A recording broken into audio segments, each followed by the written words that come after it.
वार्तांकन रोखठोक बातमी।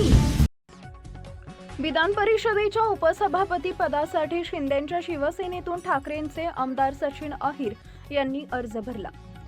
त्यानंतर भाजपचे आमदार आणि मंत्री नितेश राणे यांनी उद्धव ठाकरेंवर जहरी टीका केली आहे। आदित्य ठाकरेंचे निकटवर्ती आणि प्रत्येक वेळी त्यांच्यासोबत असलेल्या सचिन अहिर यांनी शिवसेनेच्या शिंदेच्या पक्षांकडून विधान परिषदेच्या उपसभापती पदासाठी अर्ज भरल्यावर ठाकरेंना मोठा धक्का बसला।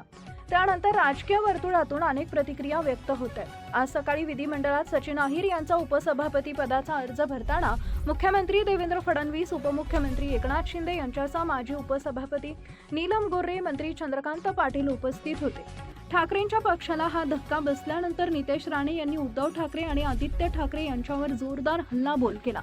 नितेश राणे माध्यमांना प्रतिक्रिया देताना म्हणाले की आता जे काही होत आहे शेवटी हे सगळं पाप उद्धव ठाकरेंचं आहे। 2019ला राजकीय धर्मांतर केलं नसतं तर आता अशी लायकी झाली नसती। शेवटी सचिन अहिर काही छोटा माणूस नाही। पश्चिम बंगालमध्ये जशी तृणमूल काँग्रेस खाली झाली त्याचं मूळ कारण अभिषेक बॅनर्जी आहे, तसा महाराष्ट्रात आमच्याकडेही एक अभिषेक बॅनर्जी आहे, त्याचे परिणामही आहेत असं नितेश राणे यांनी म्हटलंय।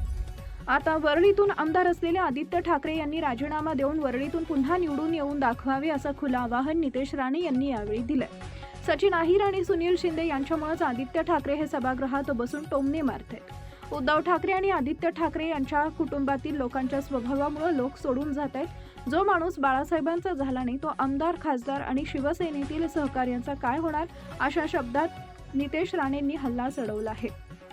देवेंद्रजींच्या पंतप्रधान पदाच्या गोष्टी करतात। उद्धव ठाकरे यांनी 2019 मध्ये बहुमत असताना देवेंद्र फडणवीस यांना मुख्यमंत्री होऊ दिलं नाही, त्यांना रोखलं आणि आता पंतप्रधान पदाच्या गोष्टी करतायत। तो नीच माणूस आहे अशी जहरी टीका नितेश राणेंनी केली आहे।